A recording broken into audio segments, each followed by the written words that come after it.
things that are so popular today are things 10 years ago, 20 years ago, our parents told us not to do. Don't get in a car with a stranger.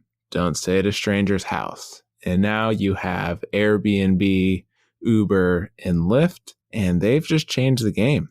Welcome back to Off the Top Podcast. Today you'll be hanging out with Jordan and I as we go into the recent strikes with Uber and Lyft and Uber's IPO. Jordan, how you doing? I'm good, man. Something that is interesting that you brought up is how, things that we do now super commonly are things that, were looked at as like very, very dangerous back in the day. And I 100% agree with that. And the fact that, it's so ubiquitous to like Uber and Lyft are household names, literally, as far as developed countries. I would think you'd be hard pressed to find a country that doesn't know about these, regardless if it's in the country or not. They are truly a household name. People know them. Exactly. And Uber and Lyft, if you aren't familiar with them, essentially at the bare bones of it is a software platform company. And by that, I mean, Uber is an app, a platform that gave the ability to boost jobs or transportation in what we would call a gig economy. So you don't have to essentially be hired as Uber to drive or Lyft to drive. You're not an employee of Uber or Lyft to a certain extent. But if you have a vehicle that is of a certain year, and you have the insurance to go with it and get everything checked out and certified, you can get your Uber or Lyft medallions and put them in your window and give people rides to the airport or, drive drunk people home or transport around the city, essentially knocking out the long-lasting taxi industry and really taking a hold of the game. Yeah, pretty much that's kind of a good summarization of Uber and Lyft. And then on top of that, if you've ever been in a Lyft or an Uber, do you ever wonder truly how much do they make as basically kind of like more tech driven and more freelance cab drivers themselves? What everybody can drive or not. No, I can't say everybody, but a majority of people can drive. It's not super high skilled in labor, but in the same essence, it has to be worth their time to do it. So where is that medium? Where is that moment of, how much do you get paid and how much is it worth? And often, I think everyone has done this. I haven't done this, but I've been in the car with people who talk to the Uber drivers or your Lyft drivers. And I'm sure if you drive for Uber or Lyft and are listening to this, you've heard this question before. Oh, how long have you been doing this for? Oh, how long have you been driving today? How long, do you typically drive? What is your usual route? What are these cookie cutter questions that I'm being asked? And it's asked all the time. And at this point, with the growth of Uber and Lyft, and then introducing platforms like Uber Eats, there's so much more availability to pick up this gig. For some people, it's a full-time job where as you get more and more serious about it and it gets more and more competitive with more and more people entering the industry, you have to figure out when companies like Uber are, dropping their IPO and are valued at around $80 billion with a B, am I being paid fairly for the services I'm providing? Yeah, exactly. And so just to kind of start on a very, very solid foundation, basically Uber specifically started by gaining their drivers were mostly professional black car companies or taxi cab drivers. And so, for instance, there was this young man called Inder Parmar, and he was basically a black cab driver or black car driver. And then since 2006, so 2006, and in 2013, he switched to Uber and started making $37 an hour.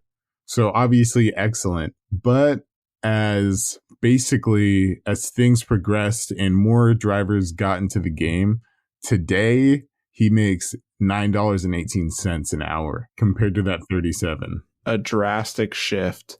And as Jordan alluded to, as Uber lives and Lyft and these rideshare companies live in this gig economy and it becomes more accessible.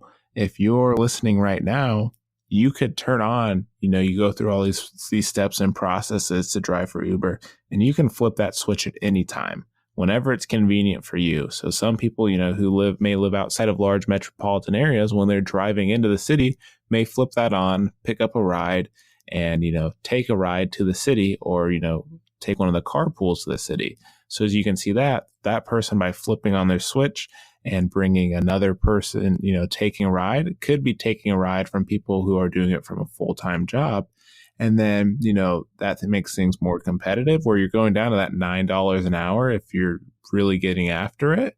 And you're not getting any benefits or, job security or livable wages from what Uber and Lyft are providing at this moment. So, Julian, I want to hear from your perspective. Do you think that Uber and Lyft are and should be things that you can do for a full-time living? Or do you think that it's only best for people to supplement their income with, being a driver for these companies? So I think that's a two-part question. I think you can be a full-time employee for Uber and Lyft, and I'm sure there's full-time employees out there that are working 50, 60 hours a week doing these ride shares, who drive for both Uber and Lyft. And I think that historical evidence is the taxi industry itself, right? There's full-time taxi drivers. People have been doing it as a job. They're employees. They have benefits in some of those companies. So I think it's doable. And I think that's where Uber falls into its problem, where it needs to figure out,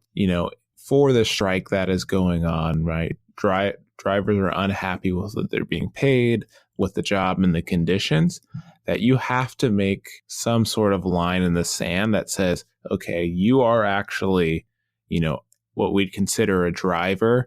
You're putting in X amount of hours a week. You're doing this as a full-time gig. You need to make a living. On my end, right, I'm going to play devil's advocate a little bit. I've never driven for Uber, but, the college kid who's driving 4 hours a week and isn't putting in the time or the effort to actually go out and, make more of a difference, shouldn't be getting paid the same as someone who's maybe a parent who works a full-time job and is working nights to make more money for their family. I think there has to be a difference there, if that answers the question. So I guess my next question to that is, and I mean, I can understand the logic, absolutely. But why, how is it going to be merit based, or is it not? Is it going to be on the driver's condition based, or how good the driver is, or just that they are somebody who is 37 who has a family compared to somebody who's 6 or I'm sure 18 and just picks it up on the regular? How do you? Is there going to be a difference in merit, or would that affect pay? Do you think? I'm not sure how Uber is looking at it, but I think Uber already has its standards, right? If you dip below a certain rating, then you can no longer drive. And I think, with the way that they gather evidence or data on their drivers and the routes being taken and factoring in surge pricing, that they could look at something like, I've been in an Uber Lyft, if I'm going to be honest, less than 15 times in my life, or as long as it's been around. But I've noticed, when I go to big cities, I see Uber drivers who have 15,000 rides. I think there's enough data to show you there, okay, it looks like this driver is, driving over 40 hours a week, doing X and Y, whatever they've to serve these requirements, and say, okay, you deserve benefits, you deserve this, or, these conditions, as opposed to, little Jimmy down the block who has, maybe 100 rides, and is doing his, his convenience, or at his convenience, which, part of the gig economy is. I think, if you're to do this fairly and make it so, you don't make it too competitive, or so to speak, or, I really don't have the answers, that, there is some merit, because someone working 40 hours a week, getting benefits as opposed to someone working 2 hours a week and getting benefits. Probably isn't the greatest business model. And as a driver, wouldn't incentivize you if you're being paid the same in this gig economy to, go the extra mile if you aren't being paid, to support that, so to speak, or maybe a higher commission. I don't know. Okay. No, I get it for sure. And I want to play devil's advocate with you in this specific instance where, so right now, Uber and Lyft, how they get their drivers, for those of you who don't know, as they contract them out so that they're independent contractors working for Uber, and they get paid for the amount of work done during the contract, aka, the amount of time driving somebody, so they wouldn't get paid when they're not driving. And I think that delineation is very important, because especially when like Uber is so flexible, and you could pick up and start working at 1:30 in the morning, relative to normal full-time jobs. You'd probably do it around the block of you go in the morning and then leave sometime in the evening. And I think that the reason that that would be a good thing to keep it as contracted work is because it's kind of like the utility for the users in the end. So imagine if Uber started making them employees instead of contractors. They would have to go through a vetting process as far as some sort of application online, so it wouldn't be as smooth and as quick. So once your city got applied or got approved to be Uber city, then they would have to start hiring people to be Uber drivers. And so then off of that, it would just be kind of like a slower thing and less dynamic of a product. And I think that would intensely hurt them. And so that's why I think and if it hurts Uber itself, then the prices will rise to kind of keep their profit margin the same and keep everything kind of them afloat, thus hurting us in the end, the actual consumers of it. So I think that as far as it goes, I'm not opposed to how they do it as far as contracting goes, but I'd be curious to see how we can make it a little bit better for these people, where if they are getting the income on the surveys, which in some cases truly is median pay, I think comes out to be about $8 and change, or even I've heard of after expenses, $7 an hour, which is, I would think, below what would be acceptable as a driver. Yeah, I agree. And I think the thing too is the strike itself. A lot of it is for the inequality in pay and conditions. And 50% of the time, these Ubers don't have anyone in their cars. They're just sitting around waiting, driving around town. And there's a lot of, some people have forego a ton of fees, like maybe upgrading their vehicle or, getting the interior detailed all the time and things like that. And I think there's a lot of variables that people have to figure out, where I think what you just said there with them being independent contractors is one of the things they also have to realize. I mean, I do think what Uber and Lyft are paying their drivers is, I wouldn't say criminal, but it is frowned upon. But at the same time, I think you have to understand as a driver that you are an independent contractor, and as competitive a space as it is, and you're sitting in your car 50% of the time not actually doing any work, where some pushback is occurring. With the most interesting thing being that Uber's never turned a profit at the corporate level. They make huge margins on their drivers, right? But they take a large percentage of that and put it back into investing or into autonomous driving testing and things like that, where they could turn a profit, but they're putting it in other areas. And I think that's what's, when you see a company that gets valued at $80 billion and you are one of the drivers who is driving all the time, and you're only getting paid $8 and some change, maybe $9, where it could affect you. I think we're in the same line of thought where it's at this point, what I'm really curious to see and what I kind of want to like brainstorm is how is Uber going to retain drivers?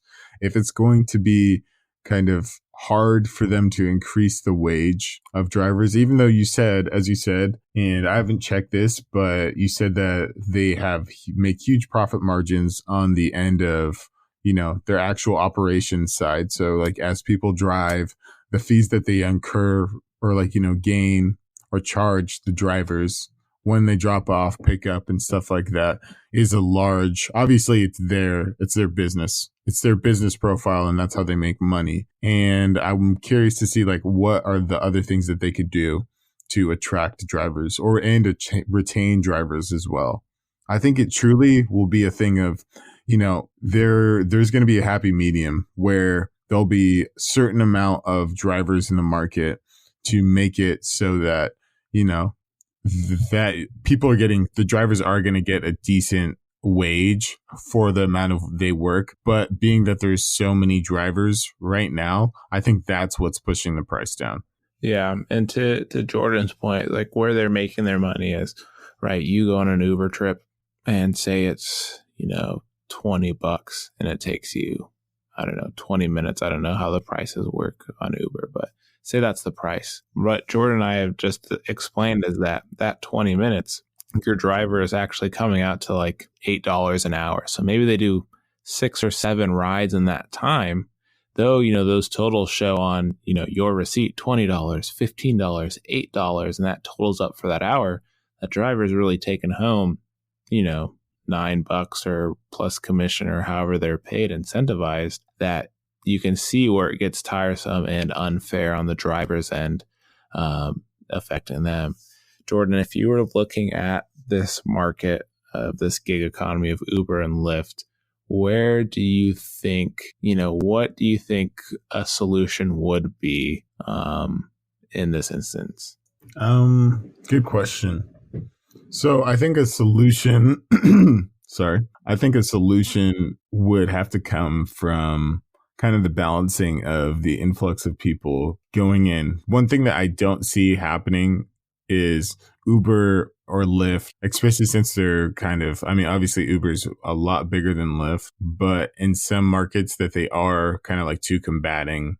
And there's obviously other like gig economy, like ride sharing apps. I think that it won't be the case that they raise their prices to pay their drivers and an excessive amount, unfortunately. So I don't see that the drivers are going to get like a large amount more of money, but I do see them probably adjusting in some sense, like maybe even adjusting as far as like, accounting for depreciation of the vehicles, fuel costs, things of that nature, possibly teaming up with like, I don't know, like Jiffy Lube to like help maintain the vehicles of Uber contractors. And maybe that would be a way to kind of like subsidize the costs in basically essentially increasing the wage of these people. But those are just creative problem solving, things. I'm not 100% sure that they are going to, markedly increase the rates. They probably are going to be a little bit or even like lower there. So I think right now they take 10% of the entire fare, Uber does.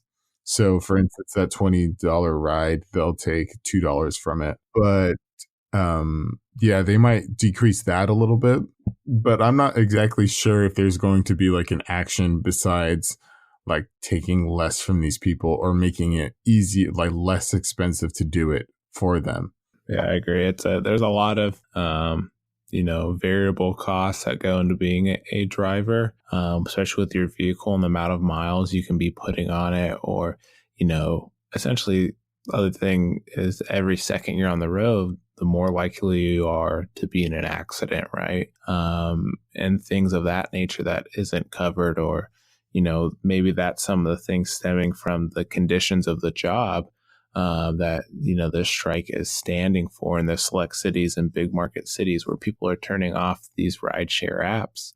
It'll be very interesting to see what happens, especially just as like Uber has just released their IPO over the past day or so here. or past couple of days here.